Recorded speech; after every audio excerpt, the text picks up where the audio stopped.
22 जनवरी को अयोध्या में रामलला के नूतन विग्रह की प्राण प्रतिष्ठा होगी, जिसे लेकर पूरे देश में हर्ष और उल्लास का माहौल है। लेकिन ये दिन बहुत संघर्षों, अनेकों कुर्बानियां और लंबी चली अदालतों पर बहस का नतीजा है। 2 नवंबर 1990 सभी को याद होगा। इस दिन अयोध्या में गोलीकांड हुआ था और कार्य सेवकों पर तो जैसे मुसीबतों का पहाड़ टूट पड़ा था। अयोध्या गोलीकांड के साक्षी रहे देश दीपक सिंह ने इंडिया टाउन न्यूज से उस गोलीकांड के अनुभव को साझा किया है। राम मंदिर विवाद के दिनों के संघर्ष की पूरी कहानी देखिए इस खास रिपोर्ट में।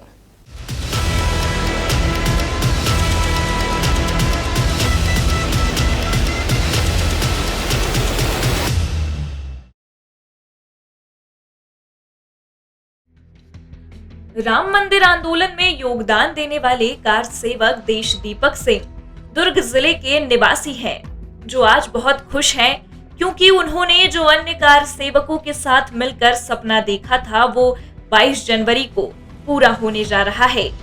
पुराने समय से चले आ रहे राम मंदिर विवाद का एक पड़ाव था 2 नवंबर 1990।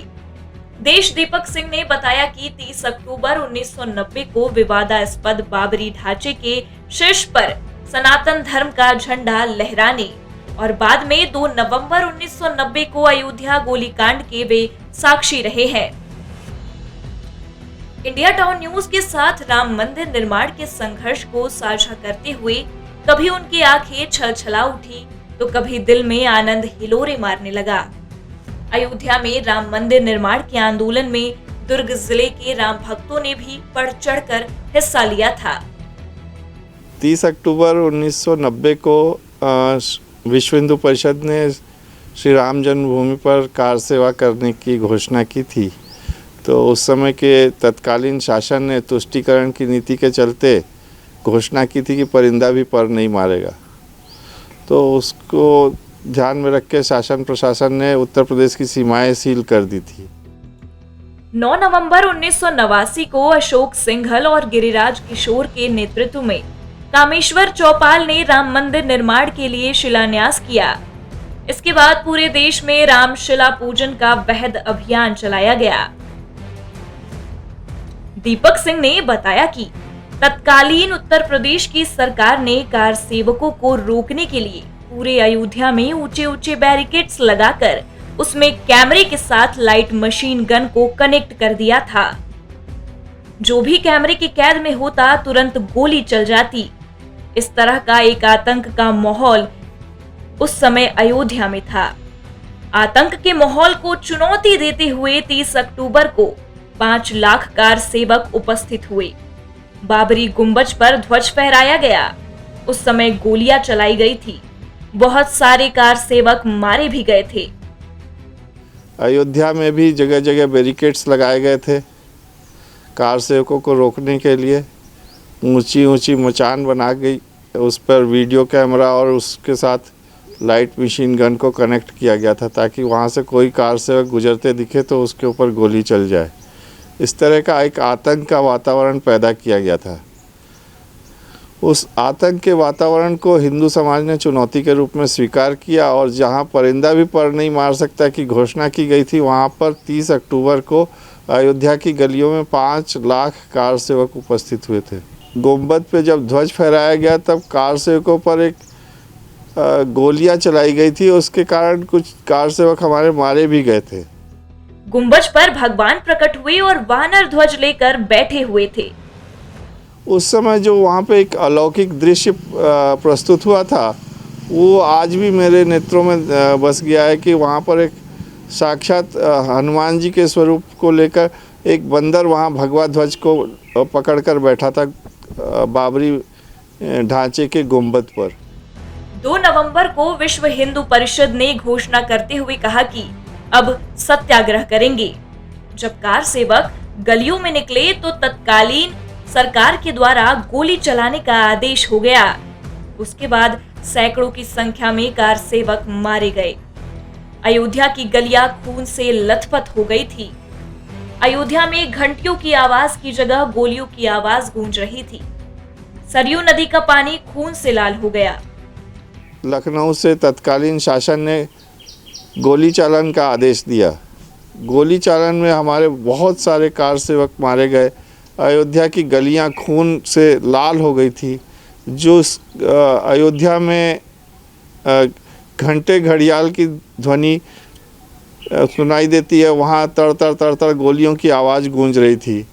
जिस सरयू में निर्मल जल बहता है वहाँ पर लाल हो गया था, सरयू की धारा लाल हो गई थी। इस तरह से एक भय और आतंक का वातावरण पैदा करने का प्रयास इस तुष्टीकरण के गुलाम नेताओं द्वारा किया गया था। वहीं हिंदू समाज इसके बाद भी संगठित होते रहा। अब परिणाम है कि 22 जनवरी 2024 को रामलला की प्राण प्रतिष्ठा होना है, जिसके चलते पूरे देश में खुशी का माहौल है। देश दीपक ने याद करते हुए बताया कि भिलाई रिफैक्ट्री प्लांट में 3000 नग सिरेमिक ईंट बनवाई गई। प्रत्येक ईंट पर जय श्री राम अंकित था। अयोध्या धाम पहुंचाने के लिए रायपुर भेजा। आज भी हमारे जिले की राम नाम अंकित शिलाएं अयोध्या में सुरक्षित है। गांव-गांव से श्री राम शिला पूजन करके अयोध्या भेजी जा रही थी। उस समय हमारे दुर्ग जिले से भी 3000 सिरेमिक ईंटें जो यहाँ भिलाई रिफैक्ट्री प्लांट में बनती थे, उनको खरीदकर उनको रामशिला के रूप में गांव-गांव से पूजन कराकर अयोध्या के लिए रवाना किया गया था। वो रामशिलाएं आज भी अयोध्या के कार सेवकपुरम के पास की कार्यशाला में आज भी रखी गई हैं। उन्होंने कहा कि दुर्ग जिले से 24 अक्टूबर 1990 को 400 कार सेवकों का पहला जत्था ट्रेन में अयोध्या के लिए निकला। 28 अक्टूबर तक करीब 2000 कार सेवक अयोध्या के लिए रवाना हो चुके थे। आखिरी दिन ट्रेन कटनी सतना के बीच रोक दी गई। बस और ट्रकों में बैठकर कार सेवक किसी तरह चित्रकूट मंदाकिनी नदी के तट पर पहुंचे। उत्तर प्रदेश पुलिस ने कार सेवकों को पकड़ लिया। वहां से कार सेवक कूद फांद कर भाग निकले। रेल मार्ग से अयोध्या के लिए प्रस्थान किए तो हमारी ट्रेनें रोक दी गई थी सतना के पास। उसके बाद हमको कोई ऐसे ही छोटे मोटे साधनों से अयोध्या की ओर जाना था। तब हम लोग प्रयाग से एक ट्रेन पे चढ़े थे जो रात को अयोध्या की ओर जाती थी।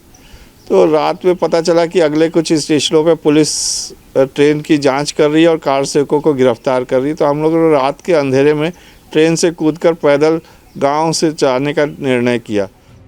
देश दीपक सिंह ने बताया कि कार सेवक गांव वाले सरसों तेल से पैर की मालिश किया करते थे। कार सेवक पुलिस से छुपते छुपाते गांव के अनजान डगर में आगे बढ़ते रहे। ऐसे में यूपी के गांव-गांव में घर के हर रास्ते पर बांस की डालियों में चना मुर्रा और गुड़ रखा होता था, जिसमें आगे का रास्ता लिखा भी होता था। पैदल जाते देखकर वो अपने घरों में रोक लेते थे। हम अपने घर से कुछ खाकर जाने का आग्रह करते थे। जिसके घर में खिलाने के लिए कुछ नहीं होता था, वो भी अपने घर के सामने एक बांस की टोकरी में चना, गुड़ और पानी का गिलास रखता था और छोटे से स्लेट पे लिखा होता था कि अयोध्या जाने का रास्ता इधर से है। आज देश दीपक सिंह की खुशी का ठिकाना कई गुना बढ़ चुका है। वे बड़े चाव से हर किसी को ये पूरी गाथा बांटते हुए खुद को गौरवान्वित महसूस करते हैं। आज उसके निर्माण की घड़ी आई है तो ये हिंदू समाज के लिए गौरव का क्षण है और इस शताब्दियों तक ये याद किया जाएगा कि ऐसा भी कोई कार्यकाल हुआ था जिसमें ये मंदिर का पुनरुद्धार हुआ था, पुनर्निर्माण। ये सब हिंदू समाज के लिए गौरव का क्षण है। इसके लिए 22 जनवरी को सब हिंदू समाज दीपावली एक बार फिर से मनाने जा रहा है। और करे भी क्यों ना, क्योंकि जिस दिन के लिए उन्होंने संघर्ष किया वो दिन अब करीब है। दुर्ग से इंडिया टाउन न्यूज के लिए अतुल शर्मा की रिपोर्ट।